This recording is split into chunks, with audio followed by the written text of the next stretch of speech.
ये रहा पहला यूहन्ना 4 अध्याय वचन 2। फर्स्ट जॉन चैप्टर 4 वर्स 2 क्या लिखा है, आइए देखते हैं।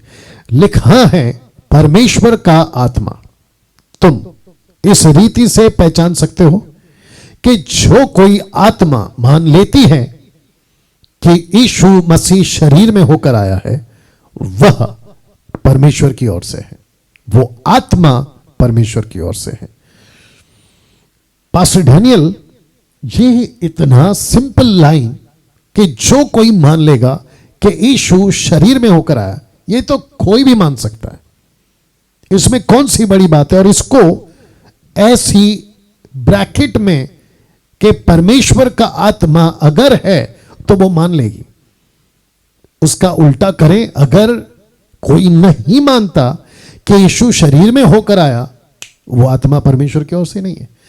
तो ये तो कोई भी मान सकता है, बट इसका जो लेखक है ना, जिसको कहते हैं जॉन, यूहन्ना, उसने एक पत्री पहले लिखी थी और उस पत्री को कहते हैं the gospel letter of John या गॉस्पेल जॉन या यूहन्ना सुसमाचार की पत्री।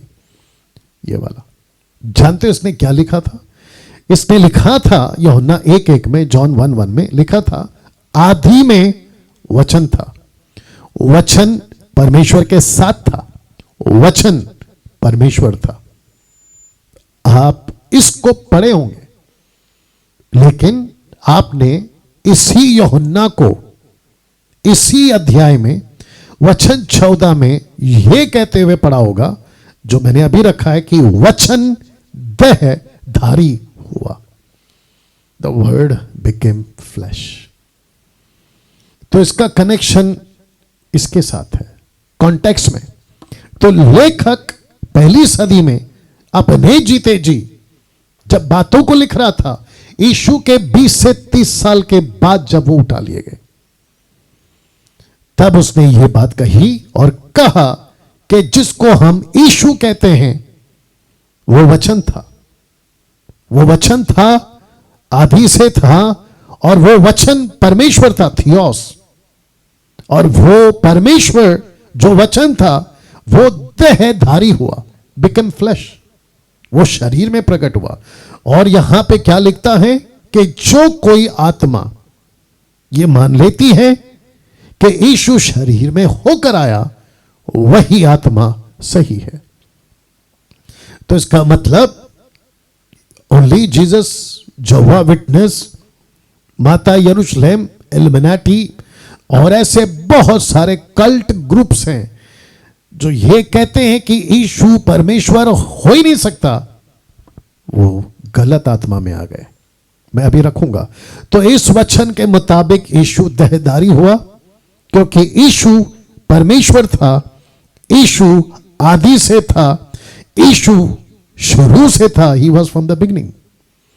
तो इसी का 3 यानी कि पहला यूहन्ना 4:3 कहता है कि जो कोई आत्मा, ऐसी एक आत्मा जिसको कहते हैं परमेश्वर की आत्मा यानी पवित्र आत्मा, लेकिन एक और आत्मा है पृथ्वी पे, और वो लिखता है लेखक, जो कोई आत्मा यीशु को नहीं मानती, वह परमेश्वर की ओर से नहीं।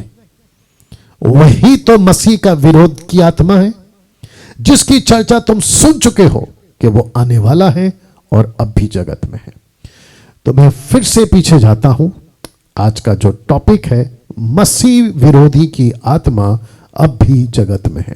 तो इसका मतलब इस वचन के मुताबिक एक ऐसी आत्मा है अभी पृथ्वी पे जो मानने को तैयार नहीं है कि यीशु शरीर में प्रकट होकर आया, ना यीशु को मानती है कि वो शरीर में प्रकट होकर आया इस वचन के मुताबिक, क्योंकि यीशु देहधारी हुआ था। और लिखता है कि जो कोई आत्मा यीशु को नहीं मानती, वह परमेश्वर की ओर से नहीं, और वही तो मसीह का विरोधी की आत्मा है। तो यीशु को नहीं मानती, यीशु की बातों को नहीं मानती, यीशु की टीचिंग को नहीं मानती, तो ऐसी आत्मा अभी भी है।